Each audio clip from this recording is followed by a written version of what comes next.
Let the trade rumors begin, San Antonio Spurs fans. I don't ever slow up, no I don't take I got no love for the fakeness. If you wanna play tough and wanna hate this, I'll always show up and make a statement. What's up, San Antonio Spurs fans? Welcome to TSR Sports. Man, it felt good to get a win last night, didn't it? That being said, with the NBA's trade moratorium being lifted yesterday for certain players that were signed, whatever it may be, there's a lot of trade rumors going on. The one that's coming out a lot right now is BOL to the San Antonio Spurs as they look to recreate the Twin Towers duo. We'll talk about that in a few months. Drop a comment down below, San Antonio Spurs fans. Would you like to see us trade a pick and maybe a player that's getting much time for a BOL type of player? Or are you all just like, nope, don't want anything with him? This Twin Tower thing, we'll get into that. Hit the thumbs up, guys, support the channel, and subscribe to be part of our wonderful sports community. Let's get into the article. All right, now I went the wrong way. The San Antonio Spurs already have one freakishly long big man with guard skills. Could they be looking to add another? The Spurs may have interest in little-used Phoenix Suns big man BOL. According to NBA insider Sam Amico of Hoopswire, BOL is one of several players being eligible for trade after December 15th. BOL, who stands at 7'3" with a 7'8" wingspan, so we would have two giants out there if they played at the same time, could potentially form the Spurs' modern-day version of the Twin Towers alongside Victor Wembanyama. Hold up. Okay, I get where we're going here. Two big men. That being said, Victor Wembanyama, I see potential, and I do think one day he could be in that David Robinson, Tim Duncan line where he's a great player, perennial all-star, a defensive player of the year like David. BOL, however, with all due respect, is nowhere near either one of the guys behind me as of yet. He's got to have to grow his game a whole lot before he's even close to one of these guys. That being said, let's move on to the article. Spurs fans have probably heard the comparisons that have been thrown around on social media between Wembanyama and BOL. BOL possesses otherworldly length and a skill set that goes beyond that of a traditional big man. However, fans expecting BOL to be David Robinson and Wemby Sim Duncan shouldn't get their hopes up. No, they should not. I've already touched on that. One player, I think, has a very high ceiling. The other player, we really don't know yet.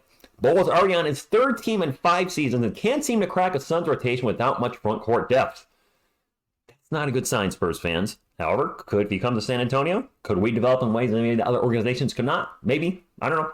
He's still young. The 24-year-old enjoyed his best year with the Orlando Magic last season. He averaged 9.1 points, 5.8 rebounds, and 1.2 blocks per game for the East squad. But his career averages of 6.1 points, 3.7 rebounds, and 0.8 blocks in 14.4 minutes per game across 5 seasons. I'm sorry, BOL has. I said but. BOL, buddy, boop, bop. Anyway, double that to around 30 minutes a game. That's 12 points, 7 rebounds, 1.5 blocks. Those stats don't impress. Look, I know the thought of a Twin Towers 2.0 is very appealing to Spurs fans. That was a great, albeit way too short era for San Antonio Spurs, which then transitioned to the Big Three.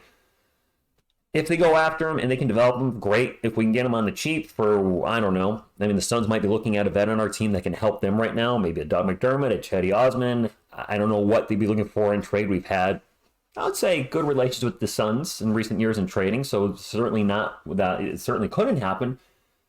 But the Twin Towers were a special pair. David Robinson, a scoring champion, perennial all-star, Hall of Famer, defensive player of the year, league MVP, Tim Duncan, 5-time champion, two finals MVPs, 3 finals MVPs? 3, I believe. Multiple-time MVP in the NBA. Probably should have been a defensive player of the year. One of the greatest, if not the greatest power forward of all time. And while I do think Wemby's ceiling is, again, very high, and if he becomes a player we think he can be, and what we've seen in flashes, there's no reason to doubt Wemby will be right there with Tim and David. BOL, on the other hand, sure, there's potential to be a very good player, but he has not shown us that he's going to be that guy like a David Robinson or Tim Duncan. So right now, Twin Towers 2.0, no. A lot of development's going to have to happen for him. He is young. Maybe he just needs to be in the right situation. We've seen players throughout history, whether it's in the NBA, Major League Baseball, and the NFL, that just kind of fluttered with a team or teams for a few seasons or many years, and then they just found the right home, and they became great. Maybe if BOL will come to San Antonio, he'll find his greatness there. I don't know. But I'll do a quick video on this because this is something that's being talked about a lot right now this weekend. One other thing I want to touch on real quick. I'm seeing the Keldon Johnson trade rumors starting to pop up left and right. Isn't this the 3rd year in a row of this? And Keldon is still a San Antonio Spurs, so I'm probably not going to do any Keldon Johnson trade rumors because I just honestly don't think he's getting traded.